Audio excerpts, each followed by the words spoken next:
Welcome back. You're tuned into Bazaar Morning Call. Well, you've listed all the top stocks you need to track, so let's get into some fundamental analysis. Amnish Aggarwal, the head of research at Prabhudas Lilladher, joins us on the show. Hi, Amnish. Thanks a lot for joining in. Well, metals, they are grabbing attention across the globe, and global prices have moved up as well. So some of these stocks here in India will do well. The only problem is some of them have rallied big time. What's your preference in the metal space? Vedanta at around 450, who would have thought?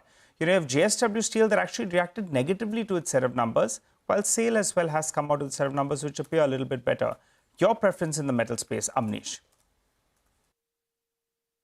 You see, as we discussed earlier, morning Nigel, the main thing is that the metals have been moving up because of the global cues. The global cues have been favoring you can say, increased demand, and so the prices of all the base metals are moving up, whether it is, you can say, gold, copper, silver, and you just take the name.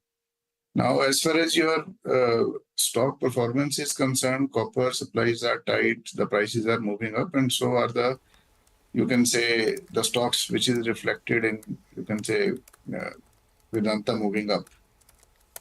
Now, our positioning in case of, say, your metal stocks is, first of all, Hindalco is a very secular kind of a growth story over there. And the aluminium prices have also been firm. So Hindalco, I think, is one stock.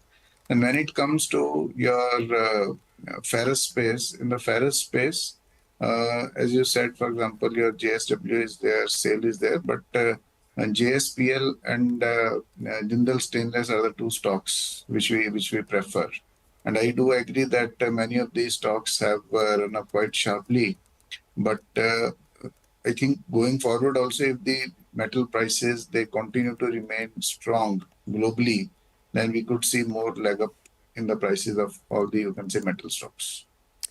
Amnish, hi, good morning. I wanted your thoughts on BEL because the stock, the company reported very strong numbers. They beat their own order inflow guidance, but the stock has also run up a lot. So for someone who's maybe missed out on this rally, do you think there's more to go?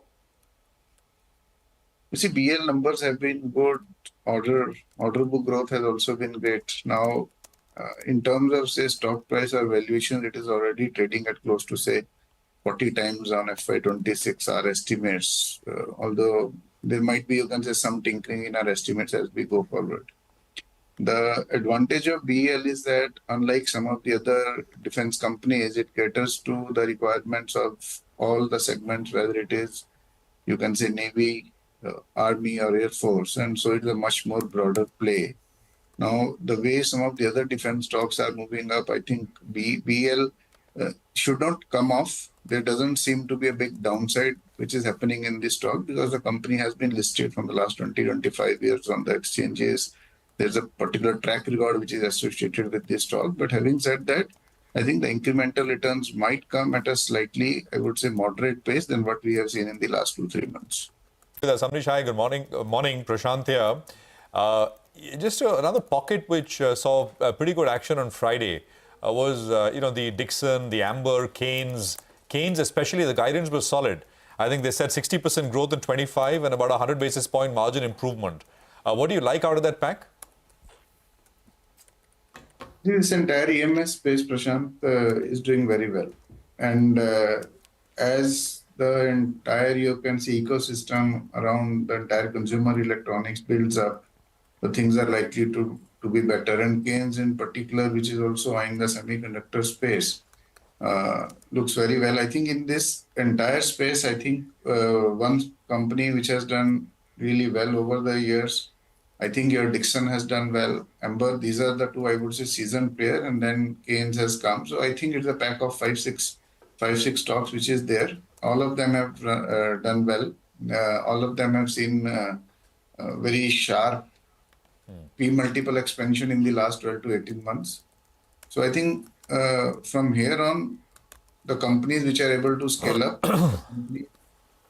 like I think Dixon looks good, Amber looks good, and even Keynes continues to look good. Okay, all right. I mean, there's growth, there's top line potential, and bottom line, of course, it varies from company to company.